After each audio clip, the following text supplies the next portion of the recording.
La servante de Dieu Damarus Bouessou est maman solo de 3 enfants et vit à Asnières-sur-Seine.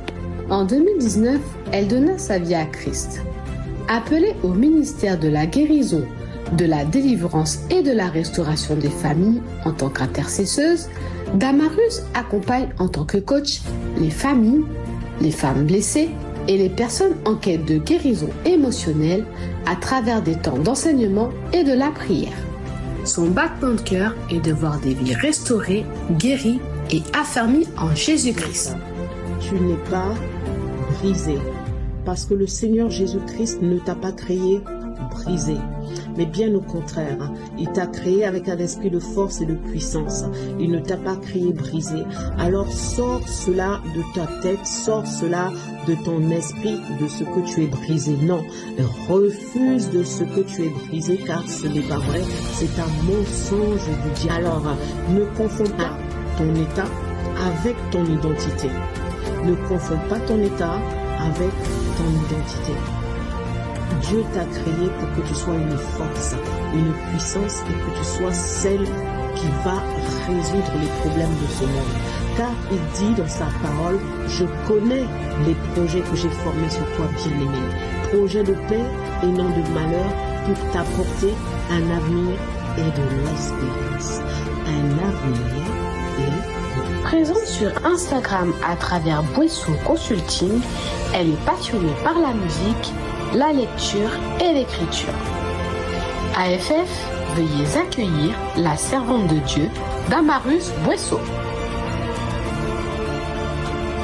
Aujourd'hui, on est sur la thématique le pardon. Donc, moi, j'ai appelé cette thématique le pardon, la clé pour voir la gloire de Dieu. Alors, le pardon, pourquoi le pardon? On va voir, en fait, on va partir en mode enseignement et on va voir pourquoi le pardon. Qu'est-ce que le pardon? Alors, si tu as déjà commencé à défiler les slides, parce que tu peux afficher le, le slide. 2 petites secondes avant de le faire.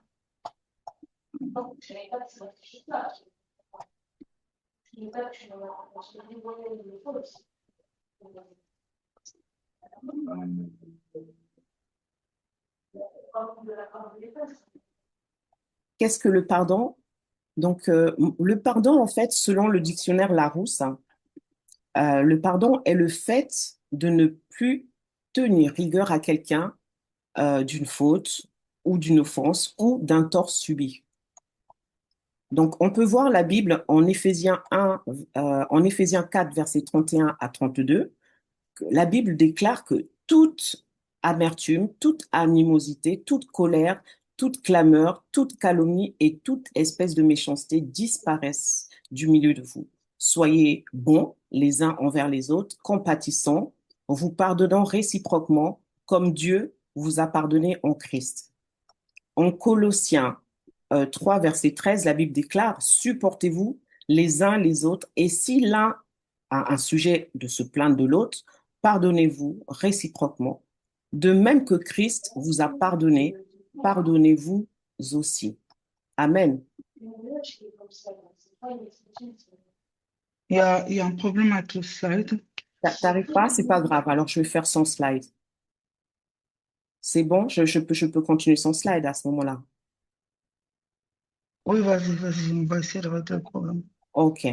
Donc, on va continuer tranquillement. Il existe en fait, bien aimé, des blessures que personne ne voit.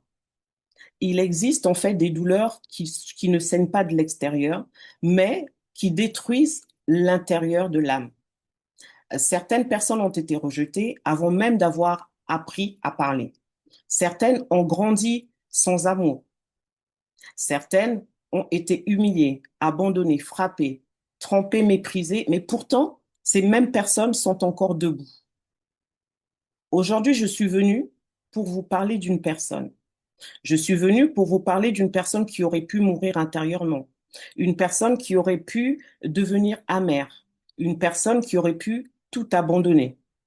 Mais Dieu avait un plan pour cette personne. Dieu a décidé que sa douleur deviendrait un témoignage. Amen.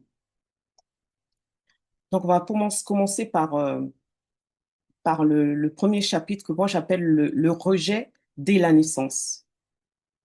Alors, en avançant un petit peu dans ce que je viens d'introduire, je vais vous raconter une histoire.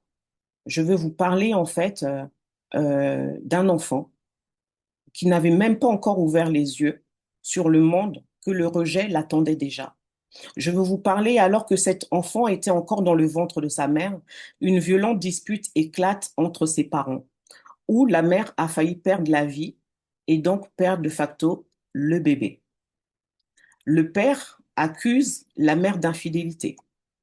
Et à la naissance du bébé, au lieu que le père prenne son enfant dans ses bras, le père reproche à la mère que cet enfant est beaucoup trop blanche. Alors le père, il la donne en cadeau à sa femme en disant, tiens, voici, je te la donne en cadeau. Sachant que ce même couple avait déjà 3 autres enfants, mais qui, eux, étaient noirs, puisque ce sont un couple de blacks. Donc le père abandonne son enfant et la mère se retrouve toute seule. Donc cette petite fille grandit sans père, elle grandit sans repère, elle grandit sans regard paternel, elle grandit sans affection, sans sécurité. Mais écoutez-moi bien, le rejet des hommes n'annule jamais le plan de Dieu. Je répète, le rejet des hommes n'annule jamais le plan de Dieu. En Psaume 27, verset 10, la Bible déclare, « Car mon père et ma mère m'abandonnent, mais l'Éternel me recueillera. » Bien-aimés, quand les hommes rejettent, Dieu recueille. Quand les hommes abandonnent, Dieu adopte. Amen. Alors, cette fille a grandi comme ça. Et elle a grandi avec ce qu'on appelle des blessures. Alors, rapidement, je vais survoler, parce que les blessures, c'est un peu lent. Donc, je vais juste survoler un petit peu, vous donner la première définition. Qu'est-ce qu'une blessure intérieure? Une blessure intérieure est une souffrance émotionnelle ou psychologique qui s'est installée à la suite d'expériences difficiles, douloureuses ou marquantes. Contrairement à une blessure physique qui, elle, n'est pas visible. Ouais, c'est ça. Une blessure physique, elle n'est pas visible, mais elle peut influencer la façon dont une personne se perçoit, ressent les choses et interagit avec les autres. Donc, une blessure intérieure, c'est vraiment une blessure douloureuse et marquante. Et moi, j'ai même envie de rajouter souvent due souvent vu plutôt et dû au niveau de l'âme. On l'aperçoit à ce niveau-là. Je retourne dans l'histoire. Alors, souvent, lorsqu'une blessure n'est pas guérie, cette blessure a tendance, en fait, à, à se répéter. Je m'explique. Souvent, on reproduit les mêmes schémas que nos parents. Par exemple, bon, là, je prends un exemple, pas de blessure, mais plutôt d'alcoolisme. Souvent, on peut avoir un père alcoolique et lorsque nous, on grandit, ben, souvent, on peut devenir aussi alcoolique. Alors, c'est pas tout le temps le cas, Dieu merci, mais il y a de grandes chances qu'on le devienne, tout simplement parce que c'est un péché qui est rentré dans le corps du Père. C'est un péché qui a pris ses habitudes et qui est devenu de facto une iniquité. Et donc, si elle devient une iniquité, les iniquités, en fait, vont de génération en génération. Voilà. Et donc, les blessures, elles aussi, intérieures, peuvent aller de génération en génération par rapport au vécu, par rapport à l'environnement, par rapport aux fréquentations et par rapport au fait que nous-mêmes, on n'a pas gardé notre âme. Donc, cette femme grandit avec un vide intérieur. Et comme beaucoup de personnes blessées, elle cherche l'amour. Comme beaucoup de personnes blessées, elle cherche la sécurité, elle cherche la stabilité. Donc, aux alentours de 23 ans, elle décide de se marier très jeune. Mais au lieu de trouver la paix dans son mariage, au lieu de trouver cette sécurité, cet amour qu'elle recherchait tant, dans ce mariage, elle retrouve des violences. Elle est battue par son mari. Dans ce mariage, elle retrouve des disputes, des coups, de l'alcoolisme, des addictions. Elle retrouve la souffrance. Elle était mariée avec un noir. Donc, du coup, elle divorce. Ne pouvant plus supporter, elle divorce et elle quitte ce mari avec ses 2 enfants. 9 ans plus tard, cette même femme se dit, elle ne peut pas rester seule. Elle se dit, non, il faudrait que je me remarie quand même parce que je suis encore jeune. Donc, elle décide de se marier. Mais cette fois-ci, elle se dit, je me suis mariée avec un noir, ça n'a pas marché. Qu'est-ce que je vais faire? Ben, je vais me marier avec un blanc. Cette fois-ci, ça va peut-être changer la donne. Alors, elle se décide de se marier avec le blanc.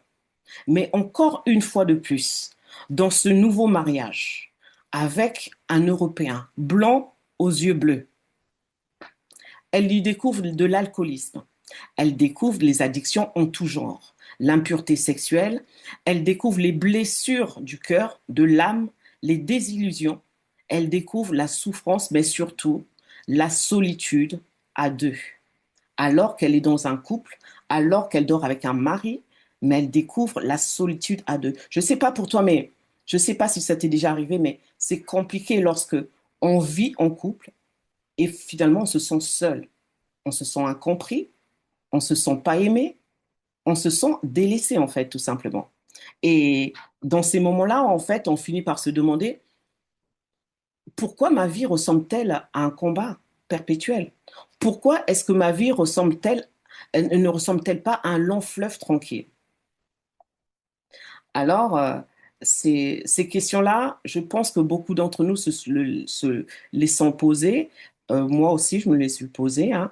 Euh, mais après, c'est à nous de prendre de la hauteur et de pouvoir réfléchir concrètement à à ce qu'on attend en fait de Next Step, à ce qu'on attend de la vie.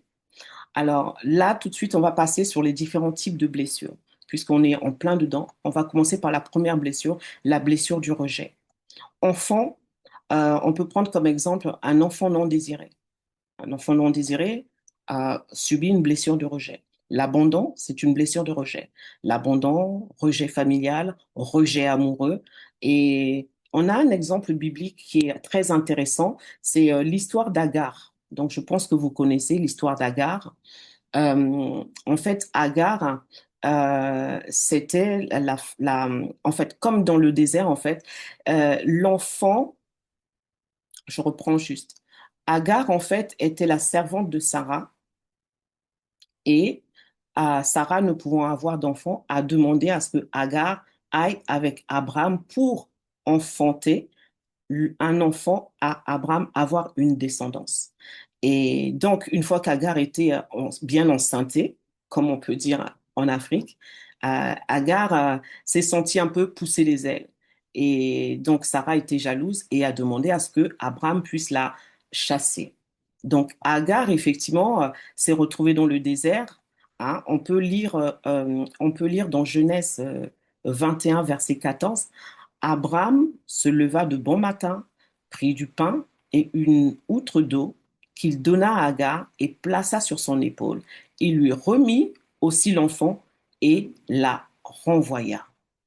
Donc en fait, c'est bien Abraham qui renvoie Agar et Agar se retrouve dans le désert, seul avec Ismaël qui était son enfant. Alors ils sont chassés, ils arrivent donc à un moment dans le désert où l'eau manque pour se désaltérer, au point où la mort menaçait Ismaël, mais menaçait aussi Agar. Agar, elle voulait pas voir son enfant mourir parce que quand on aime un enfant, on veut pas le voir mourir. Donc elle a laissé son enfant de côté, s'est détournée pour ne pas le voir mourir et elle se réfugiait à un autre endroit tout simplement.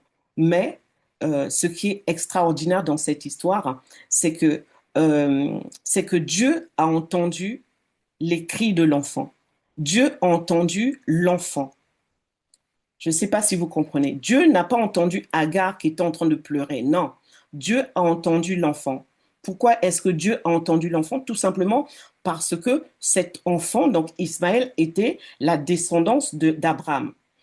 Il n'était pas Isaac, parce que Isaac, en fait, c'est l'enfant de la promesse, mais Ismaël était descendant d'Abraham. Donc, de facto, il avait le sang d'Abraham en lui et Dieu a entendu la voix de l'enfant qui a pleuré. Et c'est là qu'il a dépêché un ange pour venir parler à Agar afin de la réconforter et afin qu'il puisse avoir de l'eau. Et dans cette histoire, ce qui est intéressant, c'est que vraiment, ce rejet, le, le rejet, le rejet est compliqué à vivre, le rejet est compliqué à accepter. Mais des fois, nous-mêmes, nous faisons en sorte de nous sentir rejetés. Et ça, on va le voir un peu plus tard. Alors, je continue. Je continue. Alors, euh, on a vu tout à l'heure le rejet. On a vu aussi dans les blessures, il y a aussi les blessures de la trahison. On a l'exemple de Joseph. Joseph, dans Genèse 37, verset 28, la Bible déclare, au passage des marchands madianites, ils tirèrent et firent remonter Joseph hors de la citerne, et ils vendirent Joseph pour 20 pièces d'argent aux Ismaélites qui l'emmenèrent en Égypte. Joseph a été trahi par ses frères. Joseph a été vendu par ses frères parce que dans un premier temps, ses frères avaient décidé de le tuer, mais ils se sont ravisés. Ensuite, ils l'ont vendu. Et malgré qu'ils aient vendu Joseph, lorsque Joseph était parvenu, c'est-à-dire qu'il était devenu le second de Pharaon, Joseph a pardonné. Malgré ce qui s'était passé avec ses frères, il a pardonné. Et on peut retrouver cela dans Genèse 50 au verset 20. La Bible déclare, là c'est Joseph qui parle, vous aviez médité de me faire du mal. Dieu l'a changé en bien pour accomplir ce qui arrive aujourd'hui, pour sauver la vie à un peuple nombreux. Amen. Amen.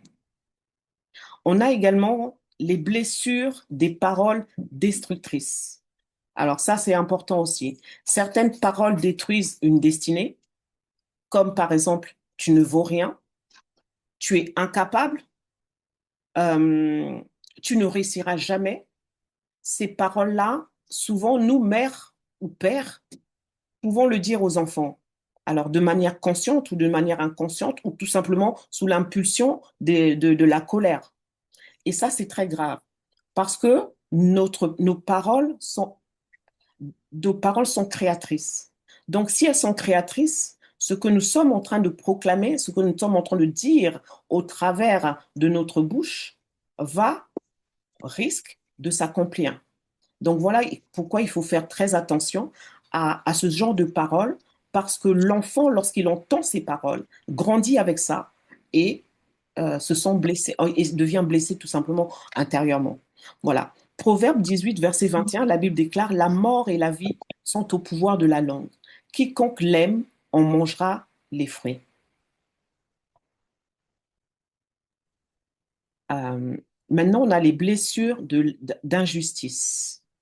Les blessures d'injustice, on a aussi l'histoire de David, donc le roi David qui est poursuivi par le roi Saül, qui est aussi le père de Jonathan. En 1 Samuel 24, verset 11, la Bible déclare, voici mon père, vois mon père, excusez-moi, vois mon père, vois dans le pan de ton manteau, dans ma main, puisque j'ai coupé le pan de ton manteau et que je ne t'ai pas tué. Sache et reconnais qu'il n'y a dans ma conduite ni méchanceté, ni révolte, et que je n'ai point péché contre toi. Pourtant, tu me dresses des embûches pour m'ôter la vie. Mais David a subi de l'injustice, mais il a pardonné. David a été injustement pourchassé par le roi Saül, mais il a trouvé en lui la force de pardonner. Maintenant, la Bible nous montre également que même les personnes choisies par Dieu ont connu des saisons douloureuses, ont connu des tribulations. Et je pense que même nous qui sommes ici sur ce pont, nous avons connu à un moment donné des tribulations. Ça, je suis quasiment sûre. Voilà.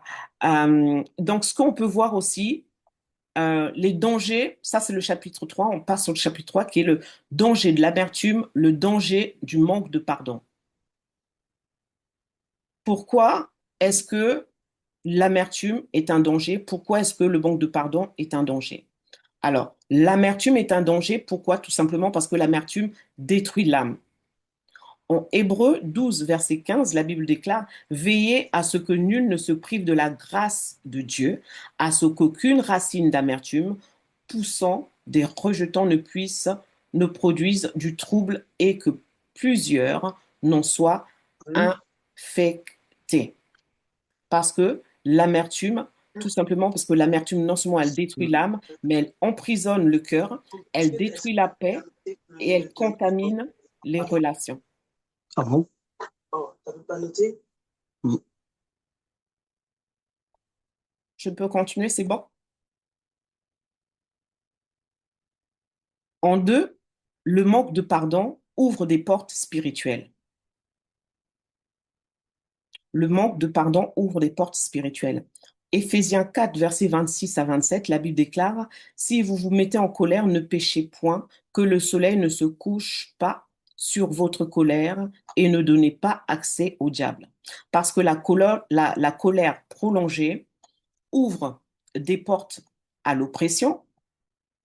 La colère prolongée ouvre des portes à la haine, à la division, à la tristesse et parfois même, et souvent même, j'ai envie de dire même, aux maladies émotionnelles. Donc, faisons très attention à cela.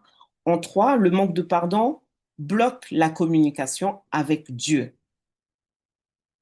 En Marc 11, verset 25, la Bible déclare: Et lorsque vous êtes debout, faisant votre prière, si vous avez quelque chose contre quelqu'un, pardonnez, afin que votre Père qui est dans les cieux vous pardonne aussi vos offenses. Le pardon est lié à notre relation avec Dieu. Je répète, le pardon est lié à notre relation avec Dieu.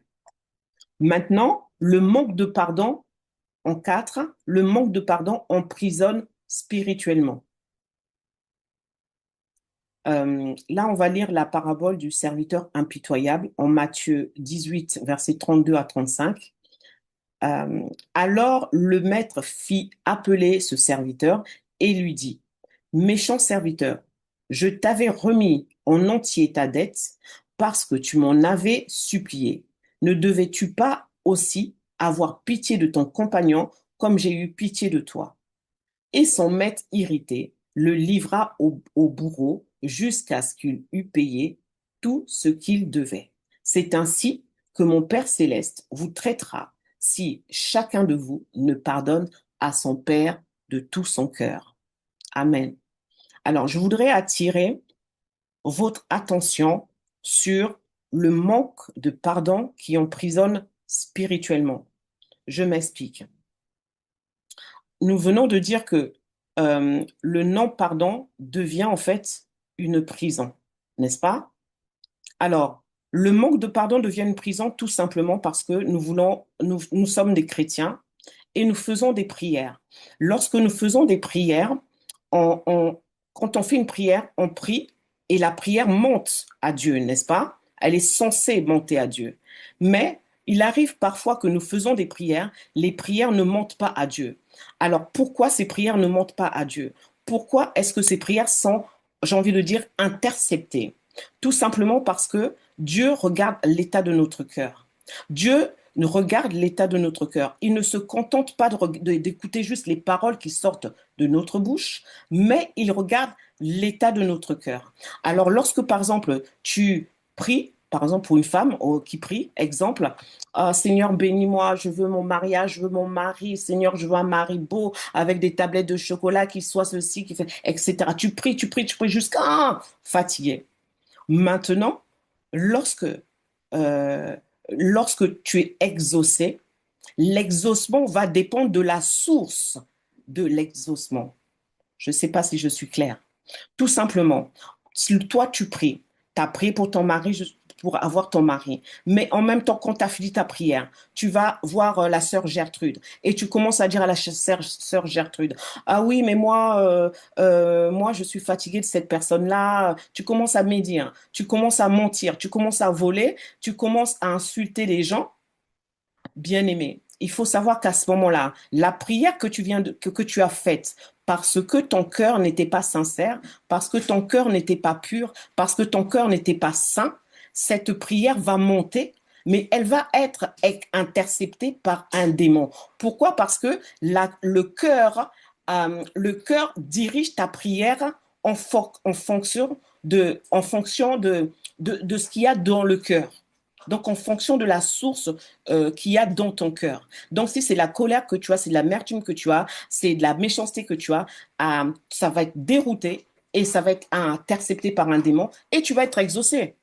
Ah oui, le démon, lui, il va recevoir ta prière avec joie, il va t'exaucer. Donc, tu vas recevoir un mari qui va au départ peut-être t'aimer, mais au bout d'un moment, le mariage va partir en queue de poisson. Pourquoi? Parce que la source qui a exaucé n'était pas divine, mais elle était satanique.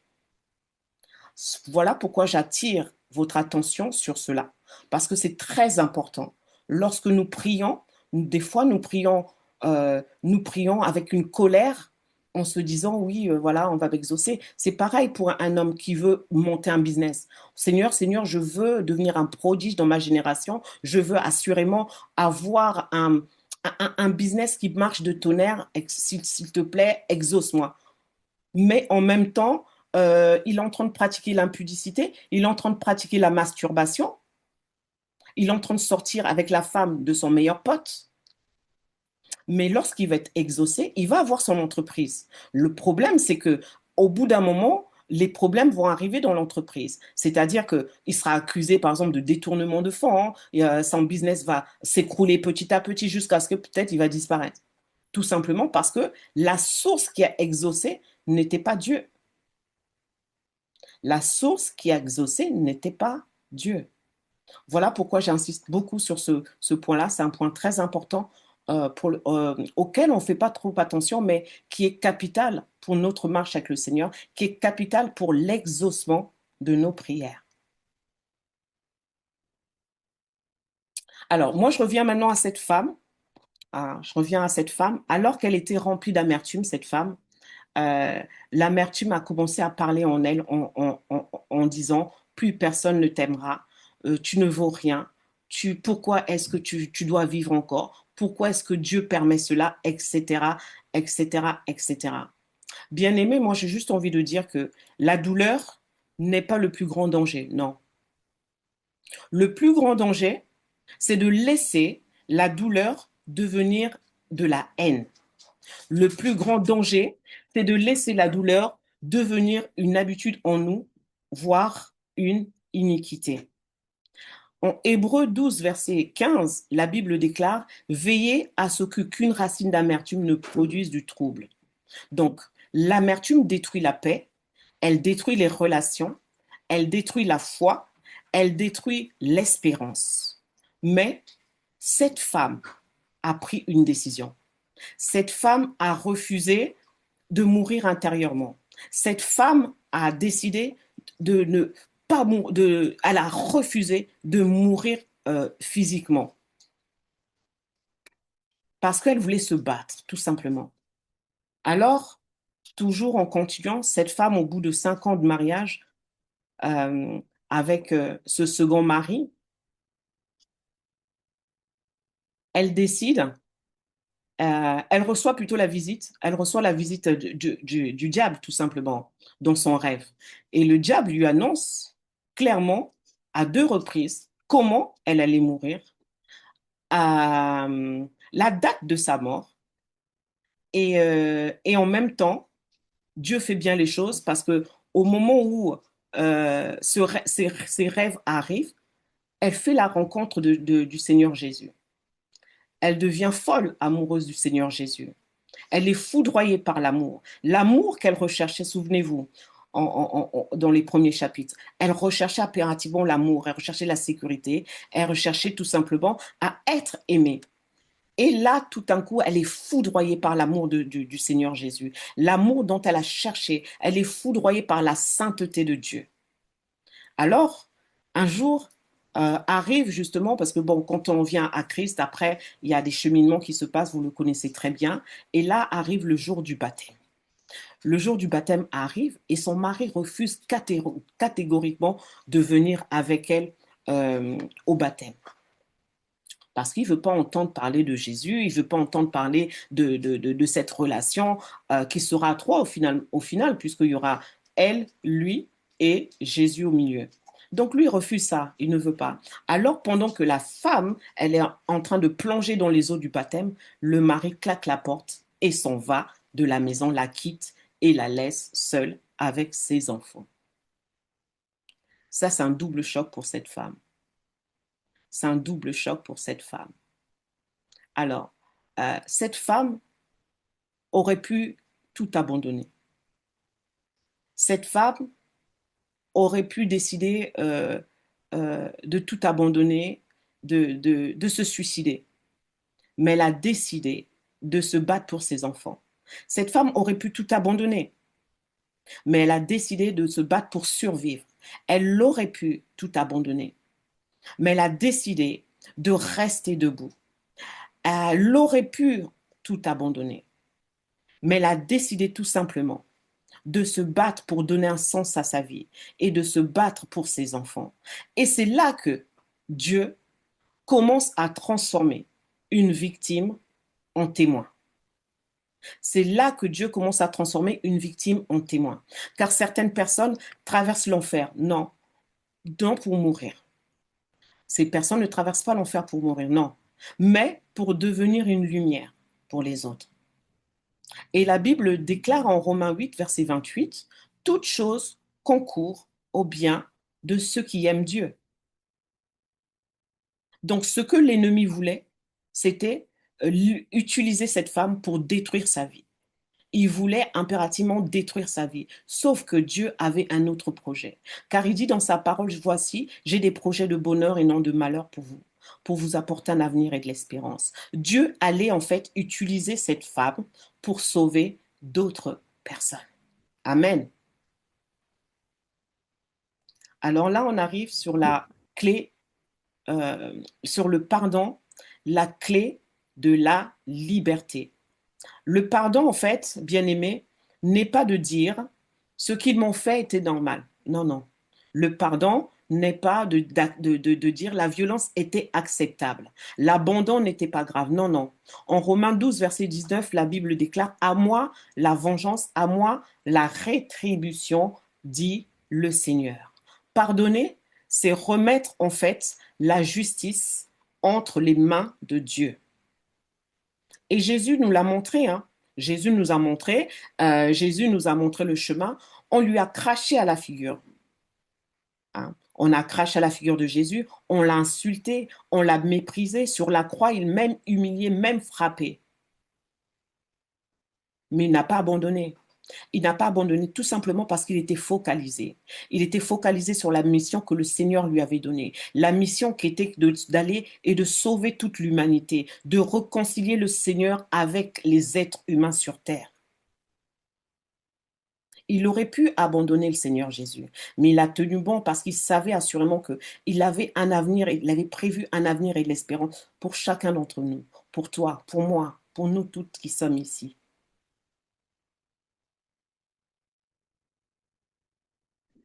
Le Seigneur Jésus a dit en Luc 23, verset 34, « Père, pardonne-leur, car ils ne savent pas ce qu'ils font. » Père, pardonne-leur, car ils ne savent pas ce qu'ils font.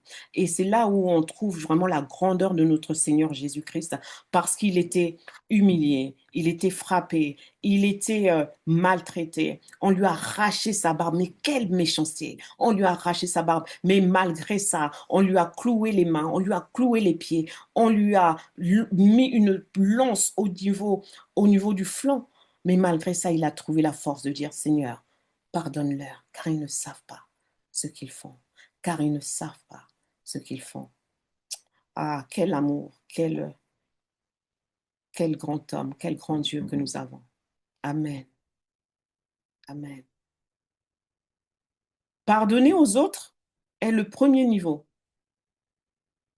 Pardonner aux autres, c'est le premier niveau tout simplement parce qu'en Colossiens 3, verset 13, la Bible déclare « Supportez-vous les uns et les autres, et si l'un a sujet de se plaindre de l'autre, pardonnez-vous réciproquement, de même que Christ vous a pardonné, pardonnez-vous aussi. C'est exactement l'exemple d'Étienne, hein, tout simplement. Étienne qui, lui, était aussi en train d'agonir. En Acte 7, versets 59 à 60, la Bible déclare, et ils lapidèrent Étienne, qui priait et disait, Seigneur, reçois mon esprit. Puis, s'étant mis à genoux, et s'écria d'une voix forte, Seigneur, ne leur impute pas ce péché. Et après ces paroles, il s'endormit. Amen. Quel amour de l'autre, quel pardon en fait.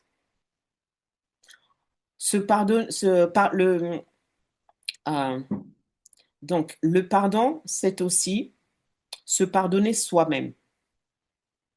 Certaines personnes, en fait, ont demandé pardon à Dieu, mais elles ont du mal à réellement se pardonner soi-même. Elles continuent à se condamner. Exemple, j'ai trop péché, Dieu ne peut pas me pardonner. Ou alors, Dieu ne peut pas m'utiliser parce que je ne suis pas à la hauteur. Je ne mérite pas d'être heureux. C'est faux. Ça, c'est un mensonge du diable. Ça, c'est un mensonge du diable qui veut ériger en nous des forteresses pour nous empêcher d'atteindre le but pour lequel nous avons été créés.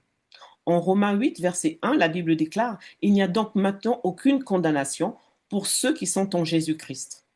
Exemple de Pierre, après son reniement, Pierre a renié Jésus, mais Jésus l'a restauré. Jean 21, verset 15, la Bible déclare, après qu'ils eurent mangé, Jésus dit à Simon Pierre, Simon, fils de Jonas, m'aimes-tu plus que ne m'aime ceci? Il lui répondit, oui Seigneur, tu sais que je t'aime, Jésus. Jésus lui dit, paie mes agneaux. Dans d'autres versants, on dit, paie mes brebis. Le pardon, c'est recevoir le pardon de Dieu. Beaucoup connaissent Dieu comme juge, mais pas comme père. En 1 Jean verset 1 à 9, la Bible déclare, si nous confessons nos péchés, il est fidèle et juste pour nous les pardonner et pour nous purifier de toute iniquité. On a l'exemple du fils prodige, tout simplement, qui est parti et qui est revenu. Et en Luc 15, verset 20, la Bible dit, et il se leva et alla vers son père. On parle du fils prodige. Comme il était encore loin, son père le vit et fut ému de compassion. Il courut, se jeter à son cou et le baisa. Le pardon, c'est aussi demander pardon. Le pardon biblique implique aussi l'humilité. En Matthieu 5, versets 23 à 24, si donc tu présentes ton offrande à l'autel et que là, tu te souviennes que ton frère a quelque chose contre toi, laisse là ton offrande devant l'autel et va d'abord te réconcilier avec ton frère, puis viens présenter ton offrande. Amen. Alors, vous allez me dire, oui, mais Damarus, là, on parle du pardon, mais quels sont en fait les bénéfices du pardon? C'est là que je viens. Alors, les bénéfices du pardon maintenant. En un, le pardon apporte la paix intérieure. Ésaïe 26, verset 3, à celui qui est ferme dans ses sentiments, tu assures la paix. La paix parce qu'il se confie en toi. Quand on pardonne, en fait, le cœur se libère. Quand on pardonne, les pensées s'apaisent. Quand on pardonne, les nuits deviennent plus paisibles. On dort mieux, en somme. En deux, le pardon favorise la guérison intérieure. En Psaume 147, verset 3, il guérit ceux qui ont le cœur brisé et il pense leurs blessures. Donc Dieu guérit les cœurs brisés, les cœurs meurtris. Le pardon restaure les relations. Exemple de Jacob et Ésaü qui s'étaient disputés parce que Jacob avait volé son droit d'aînesse, n'est-ce pas? En Genèse 33, verset 4, la Bible déclare: Ésaü courut au devant de lui, donc au devant de Jacob, et il l'embrassa, se jeta à son cou et le baisa. Et ils pleurèrent, une relation brisée peut être ainsi restaurée. Le pardon libère spirituellement. Tout à l'heure, on a vu que le pardon pouvait emprisonner spirituellement, n'est-ce pas? Et là, maintenant, le pardon, on sait qu'il peut libérer spirituellement. En Jean 8, verset 36, si donc le Fils vous a franchi, vous serez réellement libre. Le pardon enlève les chaînes invisibles. Le pardon nous rend semblables à Christ. En Luc 6, verset 36, soyez donc miséricordieux comme votre Père est miséricordieux. Le pardon, en fait, reflète le caractère de Jésus. Le pardon ouvre la porte aux bénédictions de Dieu. Très important ça. Le pardon ouvre la bénédiction aux portes de Dieu. Matthieu 5, verset 7. Heureux les miséricordieux, car ils obtiendront miséricorde. Ce que nous semons, nous le récoltons. Alors là, vous allez me dire, mais Damarus, c'est bien beau hein, ce que tu es en train de raconter, mais concrètement, on fait comment pour pardonner? Comment fait-on pour pardonner? Où trouve-t-on la force nécessaire pour pardonner, surtout dans des situations complexes comme un viol, comme être battu, euh, comme être insulté ou que sais-je? On va voir. En un, comment pardonner concrètement? Pour pardonner concrètement, en un, il faut reconnaître sa blessure. Il ne faut pas cacher sa douleur, tout simplement. Parce que Dieu ne guérit pas ce que nous refusons de lui montrer, en fait. Lorsque nous cachons nos transgressions, lorsque nous cachons nos blessures, c'est pas bon devant le Seigneur. La Bible déclare en Psaume 34, 19, quand les justes crient, l'Éternel entend et il les délivre de toute leur détresse. Donc, il faut crier à Dieu, il faut dire à Dieu, reconnaître la blessure et, euh, et l'exposer, tout simplement. En deux, il faut décider de pardonner. Tout commence par une décision. Parce que si tu ne décides pas de pardonner, tu auras beau dire avec tes mots, tu auras beau dire avec ta bouche, oui, je te pardonne, mais en fait, tu n'auras pas pardonné du plus profond de ton cœur. Or, comme on a vu tout à l'heure, Dieu regarde au cœur. Moi, j'ai même envie de dire, le cœur, c'est le passeport diplomatique qui t'emmène à obtenir l'exaucement divin. En trois, il faut prier pour la personne qui nous a blessés. Donc là, il faut prier sincèrement. Ouais, il faut prier sincèrement parce que on peut être blessé. Les blessures, elles viennent de différentes manières. Mais moi, j'ai envie de dire, il faut. Et souvent, là, je souris parce que je suis en train de penser à quelque chose. Souvent, on a tendance à dire, oui, moi, j'ai été attaqué dans mes rêves par telle tante. Oh, c'est la tante Juliette qui est venue m'attaquer, etc., etc. Et donc, toi, tu te réveilles le matin et puis tu commences à envoyer le feu sur la tante Juliette. Tu commences à envoyer le feu. Non, non, bien aimé, c'est pas ça. C'est pas, c'est pas, c'est pas la tante Juliette qu'il faut envoyer le feu. Non, non, non. Il faut effectivement prier contre cette situation, mais il faut prier en fait contre l'esprit qui est derrière cette tante Juliette qui vient perturber tes sommeils, qui vient essayer de t'envoûter, etc., etc. C'est pas contre la tante. Non, non. C'est important de. Je voulais juste m'arrêter dessus parce que c'est monté en moi, donc je pense qu'il était nécessaire de le dire. Euh, En 4, il faut remettre la justice à Dieu. Le psaume 37, verset 5, la Bible déclare que recommande ton sort à l'Éternel, mets en lui ta confiance et il agira. Dieu sait défendre ses enfants, donc il va agir. En 5, il faut couper avec les paroles négatives. Il faut vraiment couper. Ne répète pas constamment ta blessure, mais refuse-la. Ne répète pas tout le temps ta blessure, mais refuse-la. Parce que certaines personnes, en fait, entretiennent leur douleur par leurs propres paroles, en fait, tout simplement. Or, ce qu'on a vu tout à l'heure, c'est que la parole est créatrice. Donc, ce que tu vas dire, ce que tu vas répéter, ce que tu vas ruminer, c'est ce qui va se manifester dans ta vie, n'est-ce pas? Donc, il faut refuser. Il faut refuser, refuser et refuser. Proverbe 17, verset 22, la Bible déclare, un cœur joyeux est un bon remède, mais un esprit abattu dessèche les eaux. Voilà. Amen. Amen. Alors, on avance un petit peu et on arrive sur le chapitre suivant qui dit, Dieu transforme les cicatrices en ministère. Amen. Alors, aujourd'hui, cette femme comprend quelque chose. Cette femme comprend que ses blessures n'étaient pas la fin de son histoire, bien au contraire. Dieu voulait faire d'elle une femme debout. Dieu voulait faire d'elle une mère courageuse.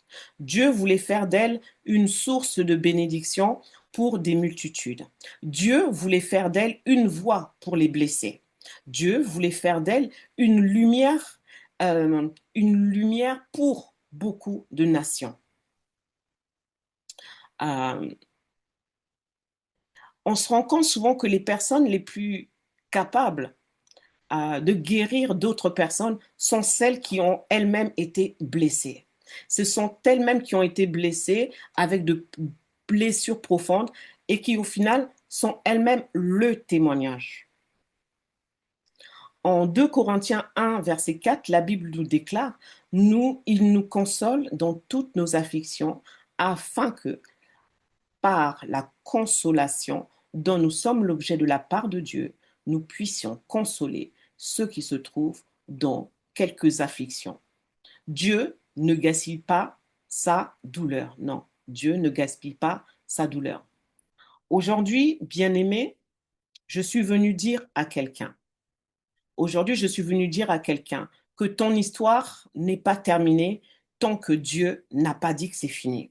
Je suis venu dire à quelqu'un que tu peux vivre encore, que tu peux aimer encore, que tu peux encore guérir, tu peux encore te reconstruire. Je suis venu dire à quelqu'un que tu peux encore devenir un témoignage vivant de la gloire de Dieu. Parce que le rejet ne définit pas ton identité, non. Les violences ne définissent pas ta valeur, non. Les paroles destructrices ne définissent pas ton avenir. Dieu a toujours et aura toujours le dernier mot dans ton histoire.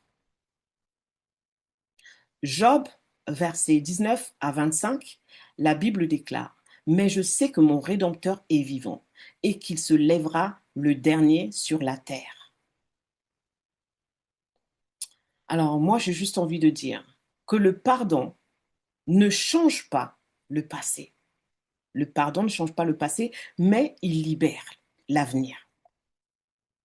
Cette femme, en fait, a compris qu'elle ne pouvait pas empêcher les blessures d'hier, mais qu'elle pouvait empêcher les blessures de détruire son demain. La Bible déclare en Psaume 147, verset 3, « Il guérit ceux qui ont le cœur brisé et il pense leurs blessures. » J'aime beaucoup répéter ce psaume parce qu'il est très parlant, il est très poignant, il est très révélateur. Et aujourd'hui, l'histoire de cette femme devient un message. Aujourd'hui, l'histoire de cette femme devient un message. L'histoire de cette femme devient en fait un message pour les femmes battues, pour les femmes rejetées, pour les enfants rejetés, pour les personnes abandonnées. L'histoire de cette femme aujourd'hui devient en fait, rajoute une légitimité dans son témoignage. Dieu révèle encore, Dieu relève encore les cœurs brisés.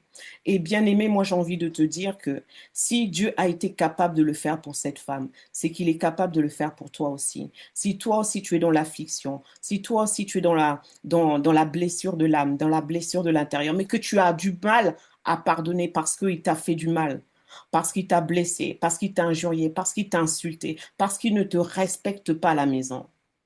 Moi, j'ai juste envie de dire que s'il l'a fait pour cette femme, il est en capacité de le faire pour toi. Alors, demande pardon. Commence par demander pardon parce que tout commence par une décision.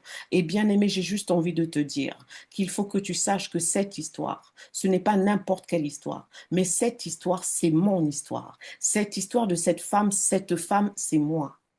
Et si Dieu l'a fait pour moi, à combien plus forte raison ne le fera-t-il pas pour toi? Je veux juste encourager quelqu'un que, que Dieu m'a choisi. J'étais pas pressentie, en tout cas moi je ne me sentais pas pressentie, mais il m'a choisi. Je n'avais pas les bons diplômes, mais il m'a choisi. Je n'avais pas la condition physique qu'il fallait, mais il m'a choisi. Parce qu'il m'a aimé le premier, parce qu'il m'a aimé d'un amour sincère, d'un amour vrai. Alors je t'encourage vraiment à pardonner, à pardonner, à pardonner, à pardonner. Parce que c'est au travers du pardon que Dieu va pouvoir t'élever. C'est au travers du pardon que Dieu va pouvoir te transformer. C'est au travers du pardon que Dieu va faire de toi un témoignage vivant dans cette vie, dans cette génération, pour des multitudes de personnes. Commence tout simplement par pardonner. Pardonne à cette mère qui t'a délaissé. Pardonne à ce père qui était jamais à la maison. Pardonne à tes frères qui t'ont insulté, qui t'ont minimisé. Pardonne à ce patron qui n'a pas su reconnaître tes compétences, qui n'a pas donné la promotion qu'il fallait, qui a fait preuve d'injustice. Pardonne. Trouve en toi la force nécessaire de pardonner. Amen. Amen. Amen. Amen, j'ai fini. Amen. Amen, amen, amen. Wow. C'est au moment où justement. Waouh, est-ce qu'on peut acclamer, est-ce qu'on peut démuter les micros, Ah! est-ce qu'on peut acclamer vraiment, vraiment, vraiment le sujet, Amen. le Amen, sujet est amen. palpitant. Amen, amen, amen. Amen. Vraiment, nous bénissons le Seigneur. Waouh, quel témoignage, oui, chacun se reconnaît dans tout ce que tu as dit. Amen. Donc, on va passer aux questions-réponses. C'est vrai que j'ai pas mal de questions. La première question d'Amarus. Alors, si vous avez des questions, mettez dans le chat.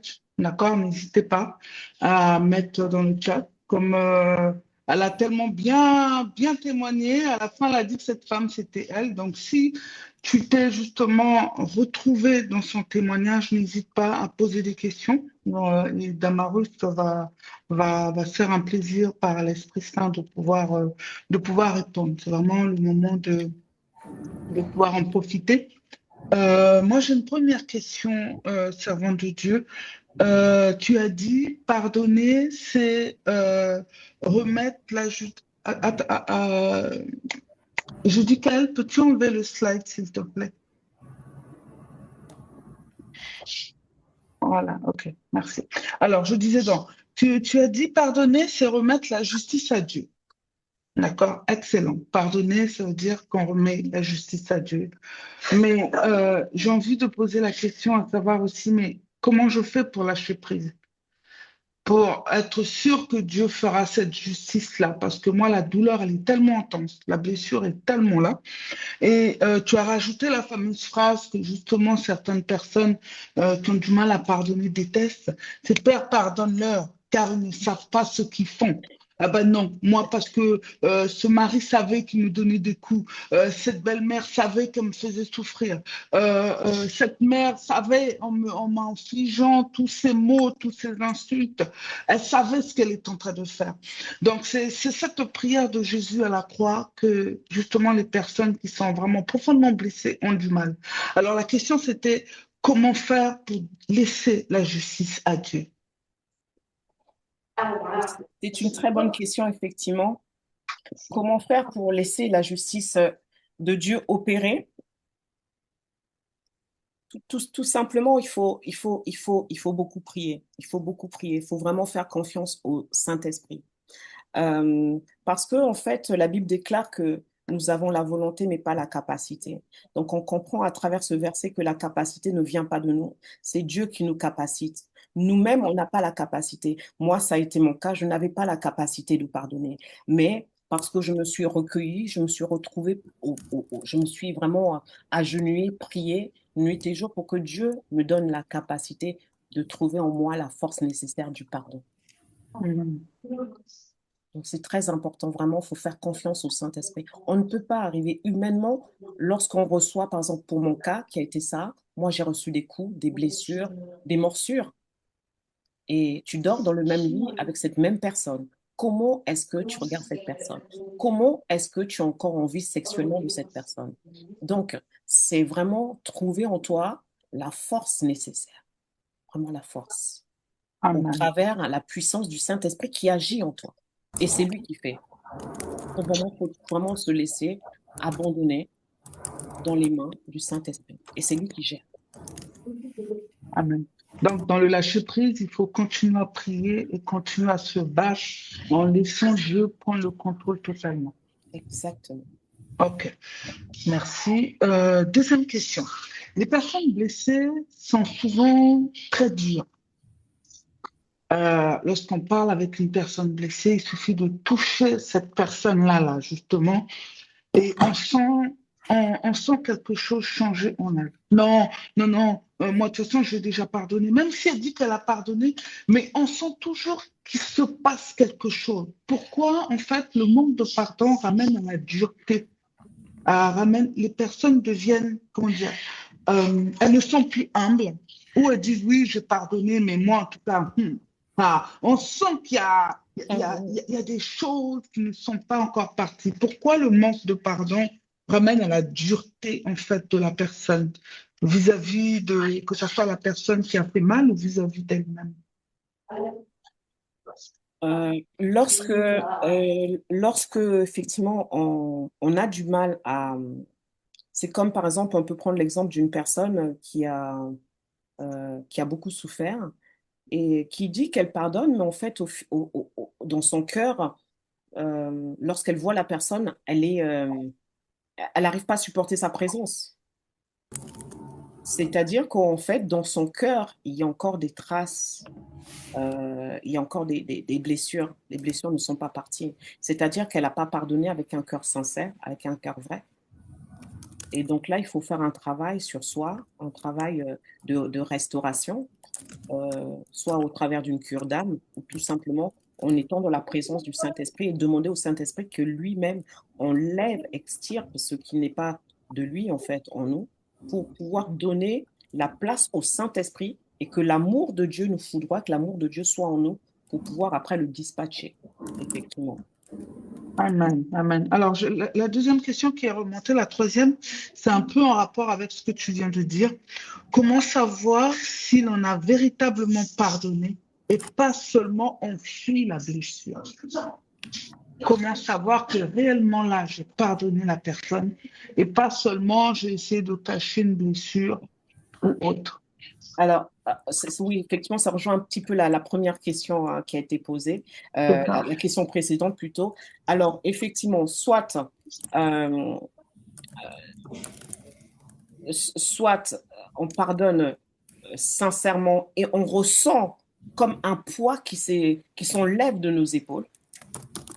Donc, soit on le ressent comme ça, comme un poids qui s'enlève de notre épaule, ou tout simplement, par exemple, lorsqu'on va croiser la personne qu'on ne pouvait pas voir en pâture pour X raisons par rapport à ce que nous a fait subir, ben, cette fois-ci, on n'a aucune animosité. On peut avoir une conversation cordiale avec cette personne, on peut même aller manger une glace. Ça prouve, hein, ça prouve physiquement qu'on a vraiment pardonné. Parce que quand on a cette animosité en nous, on a cette colère, cette haine, on ne peut pas rester avec la personne. Ou alors, on est très, très bon hypocrite, mais en tant que chrétien, l'hypocrisie ne fait pas partie de nos valeurs. Amen. Amen. Mais dans ce cas-là, servant de Dieu, est-ce que c'est biblique? Aujourd'hui, même dans les réseaux sociaux, hein, on dit souvent, pardonner ne veut pas dire que j'oublie, ne veut pas dire que je deviens idiot. Pardonner ne m'oblige pas à être dans ta présence. Alors, la question, c'est, est-il biblique de prendre des distances avec une personne que l'on a pourtant pardonnée? Est-ce que c'est de Dieu? de ne plus pouvoir peut-être pas avoir la relation comme avant, mais comme tu viens de dire, même le voir dans la même pièce ou l'entendre, on préfère pas. On préfère protéger beaucoup. Moi, je sais que j'ai beaucoup de femmes qui me disent, Tata Siama, je préfère protéger mon cœur, je préfère rester dans mon coin, je préfère ne pas l'appeler, ne pas qu'on parle, au moins je suis tranquille. Alors, est-ce que c'est un réel pardon ou on repart encore comme c'est juste une blessure? Est-ce que c'est biblique en fait? Dire que c'est biblique, moi, je ne dirais pas que c'est biblique. Maintenant, on a ce libre arbitre de pardonner et de s'éloigner de la personne. Le pardon ne veut pas dire rester forcément à côté de cette personne, surtout si cette personne est toxique, surtout si cette personne nous tire vers le bas. On peut très bien effectivement pardonner et passer à autre chose. On peut pardonner et rester aussi auprès de cette personne.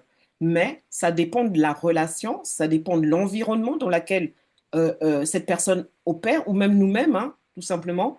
Donc, il ne faut pas, je pense, être catégorique là-dessus. J'ai envie de dire, c'est au cas par cas. Et c'est en fonction de la relation qu'on a eue avec la personne, ce que la personne nous a fait, quelle était son influence sur notre nous, en fait. D'accord, ok. Je vais rester un peu dans ce que tu viens de dire. Si on prend un exemple, moi j'ai beaucoup de femmes qui ont des problèmes avec leur mère. D'accord? Une mère toxique, une mère voilà, qui a commis vraiment des abus. Euh, et aujourd'hui, certaines de ces femmes ont décidé de couper les ponts avec leur mère. Et voilà, moi, maman, je veux plus. Comme on dit, c'est mort, elle est dans son coin, et puis voilà, moi, je reste dans mon coin, mais je ne veux plus m'approcher d'elle, je ne veux plus.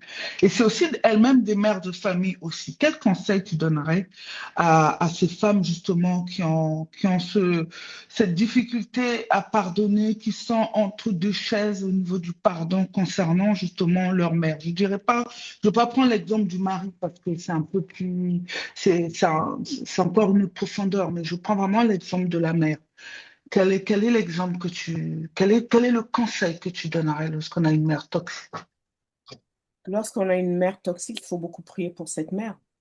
Parce qu'en Mais on n'a vérité, plus la force, on fait comment? non, On a tellement souffert, on fait comment? la force, on peut toujours, quand on veut, on peut. La Bible Amen. déclare que si tu crois, tu verras la gloire de Dieu. Amen. Et la Bible déclare également aussi que crois au Seigneur Jésus-Christ, tu seras sauvé, toi et toute ta famille. Toi Amen. et toute ta famille. Donc, à ce moment-là, tu dois intercéder pour cette famille. Parce que si Dieu t'a choisi dans cette famille pour que en tant qu'enfant de Dieu, c'est parce qu'il a des projets. Mais les projets qu'il a, lorsque Dieu vient habiter en toi, à travers le Saint-Esprit, il ne vient pas que pour toi, il vient pour délivrer toute ta famille. Donc, Amen. tes parents, c'est ta famille. Tes parents, ce sont tes autorités. Donc, de facto, tu ne peux pas, parce que ta mère est en embrouille avec ta mère, tu ne peux pas laisser ta mère de côté et ne plus la parler. Tu dois faire le nécessaire, trouver en toi la force à travers la puissance du Saint-Esprit qui va t'aider à aimer, qui va t'aider à la sauver au travers des prières. Mais tu ne peux pas, tu ne peux pas laisser ta mère à l'abandon. Tout simplement, c'est ton autorité. Et c'est elle qui a le droit de vie et de mort sur toi, sur terre. Parce que c'est une autorité établie par Dieu. Est-ce que tu peux aller un peu plus en profondeur par rapport au dernier point avant on puisse s'arrêter? Une mère toxique spirituellement, on va dire. Tout à l'heure, j'ai beaucoup aimé l'exemple que tu as pris de la tante, je ne sais plus qui là, qui venait Juliette. étrangler la tante Juliette. À mon avis, la tante Juliette, elle est pas en Afrique. Miséricorde. La tante Juliette, là, vraiment. Voilà. En fait, et si c'était la mère, c'est-à-dire, il y a certaines femmes dans la révélation, le manque d'encadrement, Dieu leur a montré justement la personne, voilà, Dieu m'a montré que c'était elle qui a nuit mon foyer, c'est elle qui m'empêche de travailler, c'est elle, c'est elle. Et du coup, en elles ont vraiment nourri cette colère, cette haine Après cette... C'est toi qui t'as fait ça? C'est toi qui t'as donné la bosse là? il y a un micro qui est ouvert, s'il vous plaît. T'as pleuré? Attendez.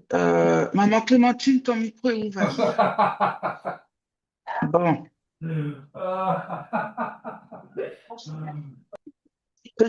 Voilà, c'est bon. Vous m'entendez? Oui, Ok. Donc j'ai même perdu le fil. Donc, je disais à cette femme, justement, dans la mer toxique et spirituelle.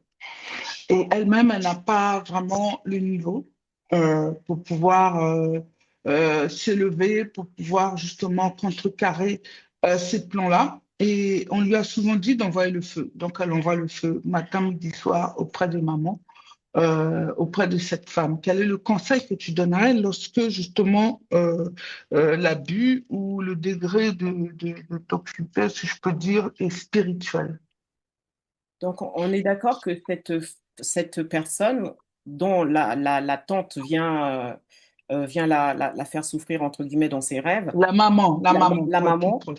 on est d'accord que cette personne n'est pas élevée spirituellement. Quand tu dis élevée spirituellement, qu'est-ce que tu entends par là?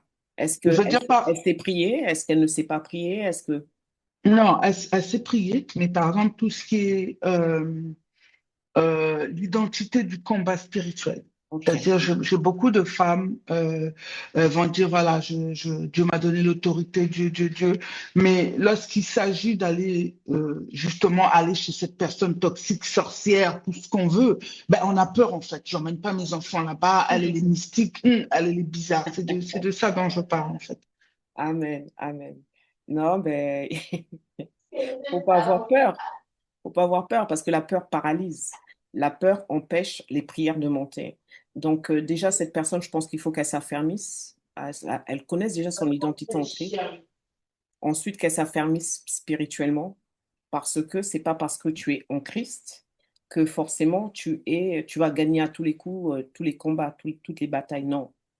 Il y a des degrés d'évolution dans la spiritualité qui font que aujourd'hui tu peux affronter un démon de la cigarette. Aujourd'hui, tu peux affronter un démon de ouais, c'est ça, alcoolisme. Demain, tu vas affronter une domination. On n'affronte pas un démon d'alcool de la même manière qu'on affronte un démon, un esprit plutôt de De domination domination. qui gère les nations. Donc c'est là où c'est important pour le chrétien de ne pas faire le warrior, de se dire, voilà, parce que Dieu m'a donné les pouvoirs, donc je suis tout puissant. Non, non.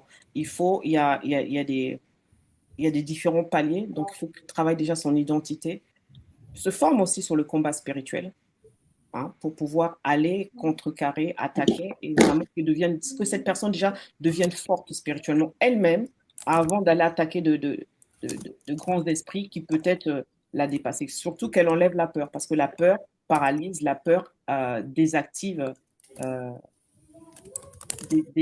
tout. Amen. Amen, amen. Est-ce que vous avez d'autres questions à faire remonter? Karen, tu as eu des questions qui sont remontées? Non, pas de questions qui sont remontées. Pas de questions. D'accord. J'ai une toute dernière question qui me remonte.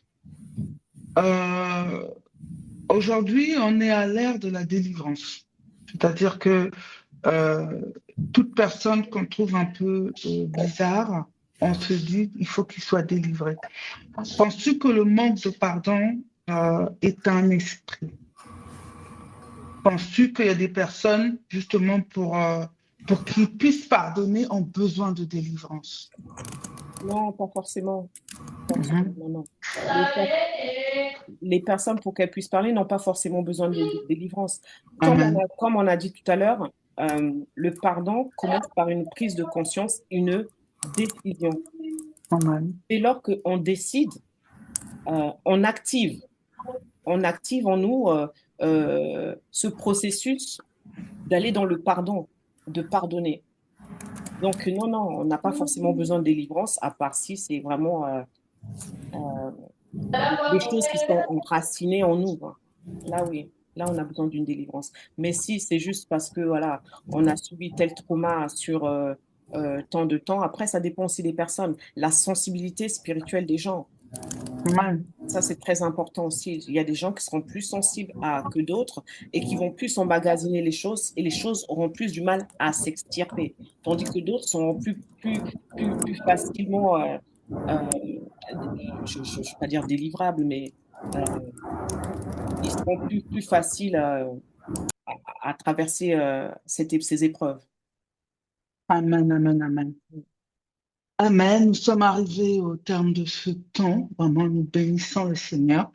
Je vais demander à toutes les femmes connectées de démuter votre micro et nous allons prier pour la servante de Dieu Damarus. Nous allons élever la voix pour son ministère, sa famille, pour son appel, pour son cœur, pour ses projets, que vraiment que le dépôt que Dieu a mis en elle, que ce dépôt continue encore à travers des générations et des générations. Alors pour ce dépôt, femme de feu ou invité, je vais vous demander de démuter vos micros. C'est à vous maintenant de bénir la servante de Dieu en fonction du dépôt que vous avez reçu à travers elle ce soir. Est-ce qu'on peut démuter nos micros? Seigneur, nous te bénissons, Papa, dans le nom puissant de Jésus-Christ de Nazareth. Nous te bénissons pour ta servante, ô Éternel. Nous bénissons pour la vie de sa ta vie, servante. Seigneur. Seigneur, merci Ô encore Éternel. pour C'est cet toi qui as instrument que tu as disposé utilisé, son cœur Seigneur, à nous ce soir à parler. dire. Alors, Père, nous Seigneur, ce bénissons soir, sa à vie, nous parler, à bénissons son terroriser foyer, nous quoi bénissons ses enfants, aussi nous bénissons au-dessus son de ce travail, tous que ses tu vas projets, corriger, ô Seigneur. Je Papa, dois dans connaître le ce nom projet, puissant de Jésus. Qu'elle Seigneur, c'est continue encore, difficile. Papa, que Connais ce ses zèle ne besoins et s'arrête désirs. jamais, Seigneur, que ce feu ne Pour le s'éteigne cœur, jamais, Seigneur, Papa. qu'elle a restauré Merci aujourd'hui encore par pour la le parole. cœur de venir parler du Prions, pardon. Ce Seigneur, que tu sujet, puisses la Seigneur, garder de cœur, assez que tu puisses compliqué, garder ce ses sujet enfants assez au-dessus. lourd, oh Nous Père, prions, mais Seigneur, tu de l'as que mis peu dans son importe cœur, ce Seigneur. Nous sujet, allons Seigneur. ce dépôt dans le cœur Moi, de Seigneur, chacun, comme ça, Papa. Voilà pourquoi nous la bénissons dans encore le ce nom soir. puissant de Merci, Jésus. ô Éternel, pour ta Nous te grâce. rendons grâce, Merci nous te bénissons. encore, dans le nom Merci de encore, Jésus. Seigneur, pour ce que toi tu Amen. toi, Seigneur Jésus. Amen, au amen. nom de Jésus. Amen. Amen. Je vais Amen. te demander, servante de Dieu, si tu peux dire un dernier mot et nous bénir en retour. Toutes les femmes qui ont été connectées, celles qui n'ont pas pu, et surtout celles qui se sont identifiées à toi, qui se sont identifiées à tout ce que tu as dit. Amen. Amen. Amen. Nous allons prier. À ce moment-là, nous allons prier. Abba Père, nous voulons te dire merci. Nous voulons te rendre grâce, Seigneur, parce que tu as été au contrôle de ce moment d'enseignement, parce que, Seigneur, c'est toi qui étais au contrôle de toutes choses. Voilà pourquoi nous voulons te bénir. Nous voulons bénir ton Saint-Nom. Nous voulons t'exalter. Seigneur, alors que nous sommes dans l'assemblée des rachetés avec toutes ces femmes, avec toutes ces personnes qui sont rassemblées en ton nom, Seigneur, nous voulons que tu visites une femme. Nous voulons que tu visites un homme, Seigneur, que tu touches leur cœur afin qu'ils trouvent en eux la force de pardonner. Que toute personne, Seigneur, qui a été blessée intérieurement, qui a été, Seigneur, brisée intérieurement, qui a été rejetée, abandonnée, humiliée, Seigneur, étends ta main de puissance et de feu et extirpe, Seigneur, ce qui n'est pas de toi, Seigneur, afin que lorsque le diable arrive, qu'il ne trouve rien en elle de toi, de lui, Seigneur. Nous te disons merci parce que tu agis, parce que tu es celui qui pense les blessures, tu es celui qui guérit les maladies, Seigneur, toutes sortes de maladies. C'est toi, Seigneur, qui guéris les cœurs brisés. Alors nous voulons, Seigneur, oh, que tu continues, Seigneur, à faire du bien à une femme, que tu continues à faire du bien à un homme, afin qu'il puisse repartir soulagé, afin qu'il puisse repartir avec un cœur léger, afin qu'il puisse repartir, Seigneur,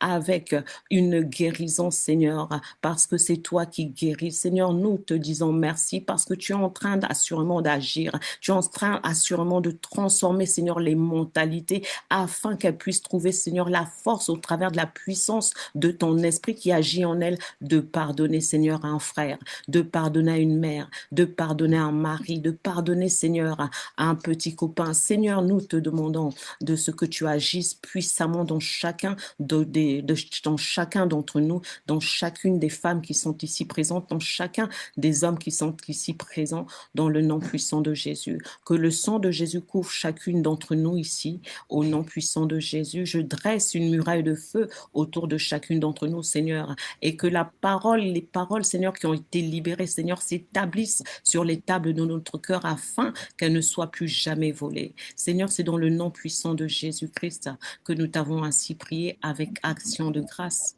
et nous te disons avec tous les saints, Amen, Amen et Amen. Amen, Amen. amen, Amen, amen, amen. amen, Amen. amen, amen. Est-ce qu'on peut acclamer le Seigneur pour ce temps? Est-ce qu'on peut acclamer le Seigneur pour ce temps merveilleux dans sa présence? Merci encore, servant de Dieu, que le Seigneur se souvienne vraiment de toi.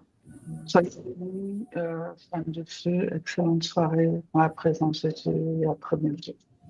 Merci beaucoup. Soyez bénis. À très bientôt. Bénédiction. Au revoir. Bonne soirée. Bonne soirée. Au revoir, Soria. Au revoir, Préfina. Bonne nuit, Dalia.